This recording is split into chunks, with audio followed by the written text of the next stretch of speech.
రైతు సోదరులకి ఆంధ్రప్రదేశ్ ప్రభుత్వం ఒక గుడ్ న్యూస్ తీసుకొచ్చింది. సాంప్రదాయ పంటలు సాగు చేసి రైతులు అప్పుల ఊబిలో కూరుకుపోయారు. గడిచిన 4 దశాబ్దాలుగా 40 సంవత్సరాలుగా ఆంధ్రప్రదేశ్ తెలంగాణ రైతులు పత్తి, మిర్చి, వరి ఈ 3 పంటలే 78% సాగు చేస్తూ ఉన్నారు. ఇటీవల కాలంలో కొంత ట్రెండ్ మారింది. పత్తి సాగు అయితే ఇక ఎత్తేసుకోవటం, ఎకరాకి 4-5 క్వింటాలు కూడా వచ్చే పరిస్థితి లేదు. గులాబీ పురుగు దానికి పరిష్కారం లభించలేదు. ఎకరాకి 20 క్వింటాలు పండించిన రైతు అదే భూమిలో కనీసం ఇప్పుడు 4 క్వింటాలు కూడా దిగుబడి తీసే పరిస్థితి లేదు. ఇక మిర్చి సాగు 4 సంవత్సరాలకు ఒకసారి మంచి ధర వచ్చింది. మిగతా 3 సంవత్సరాలు రైతులు కూలి ఖర్చులు కూడా రావు. అది పరిస్థితి. ఇక వరి సాగు ఎకరా సాగు చేస్తే 46,000 రూపాయలు ఖర్చు అవుద్ది. ఆ ధాన్యం అమ్మితే 44,450 రూపాయలు వస్తాయి. అంటే 6 నెలల పాటు రైతు కష్టపడితే రైతుకి ఒక 1,500 నష్టం. సరే, ఆ రబీలో ఏదో మినుములో పెసలో వేసుకుంటే గతంలో మంచి దిగుబడులు ఎకరానికి 8-10 క్వింటాలు దిగుబడులు వచ్చాయి.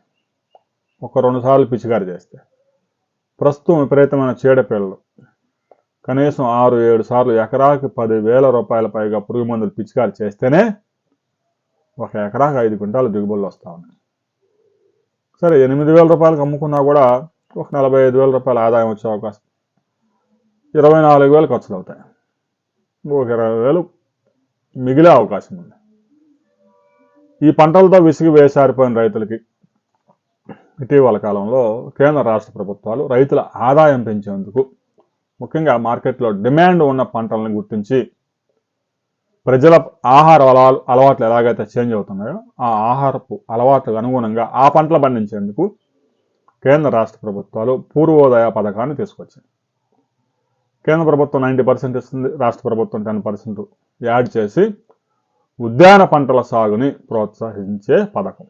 40,000 కోట్ల రూపాయల ఖర్చుతో ఆంధ్రప్రదేశ్ ప్రభుత్వం రాయలసీమలోని కడప, కర్నూలు, అనంతపురం, చిత్తూరు జిల్లాల్లో ఉద్యాన పంటలు, ముఖ్యంగా అరటి, చిని, బొప్పాయి, వీటికి తోడుగా ఉల్లి, మిర్చి కూడా ఈ ఉద్యాన పంటల్లో ఉన్నాయి కాబట్టి ఇక ఈ పంటలను పండించడమే కాకుండా విదేశాలకు ఎగుమతి చేయటం, దేశంలోని ప్రధాన నగరాలకు ఎగుమతి చేయటం, పంట హార్వెస్ట్ చేసిన తర్వాత అవసరమైతే ఒక 15 రోజులు కోల్డ్ స్టోరేజ్లో ఉంచుకునే సదుపాయాలు కల్పించడం, ప్రాసెసింగ్ ఇండస్ట్రీస్ తీసుకొచ్చేందుకు 40,000 కోట్ల రూపాయలతో ఆంధ్రప్రదేశ్ ప్రభుత్వం కేంద్ర ప్రభుత్వ పూర్వోదయ పథకం సహకారంతో ఒక భారీ ప్రాజెక్టుని అమలు చేయబోతా ఉంది. ముఖ్యమంత్రి స్వయంగా దీని మీద నిన్న ఒక ప్రకటన చేశారు. ఇప్పటికే రాయలసీమలోని పులివెందుల, ఇక మహానంది ప్రాంతం, అనంతపురంలోని చాలా ప్రాంతాల్లో ఉద్యాన పంటలు పెద్ద ఎత్తున సాగు చేస్తూ ఉన్నారు.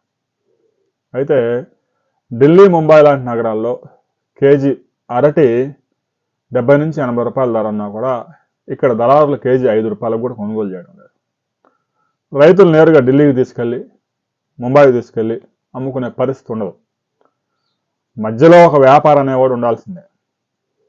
ఢిల్లీకి పంపించిన, ముంబైకి పంపించిన, ఇరాకు ఎక్స్పోర్ట్ చేసినా కూడా వ్యాపారి అనేవాడు ఉండకుండా రైతులు నేరుగా అమ్ముకునే పరిస్థితి ఉండదు. దీంతో రాష్ట్ర ప్రభుత్వం కూడా కీలక నిర్ణయం తీసుకుంది. ఉద్యాన పంటలకు సంబంధించి కొన్ని మార్కెట్స్ కూడా డెవలప్ చేయబోతూ ఉన్నారు. ప్రాసెసింగ్ ఇండస్ట్రీస్ని ప్రోత్సహించబోతూ ఉన్నారు. రైతులకు 90% సబ్సిడీ రాయితీతో డ్రిప్ ఇరిగేషన్ పరికరాలు అందించడం, దాదాపు 18 పంటలు గుర్తించి దేశంలో, ప్రపంచంలో అత్యధిక డిమాండ్ ఉన్న పంటల్ని సాగు చేసి వాటిని డ్రై చేసి, హార్వెస్ట్ చేసి, డ్రై చేసి ఎక్స్పోర్ట్ చేసే విధంగా రహేజా కంపెనీతో కూడా టైఅప్ చేసుకోబోతా ఉంది. రాబోయే కొద్ది రోజుల్లో దీనికి సంబంధించి మరిన్ని వివరాలు రిపోర్ట్ రాబోతా ఉంది. ఆ రిపోర్ట్తో మరో వీడియోలో మనం కలుసుకుందాం.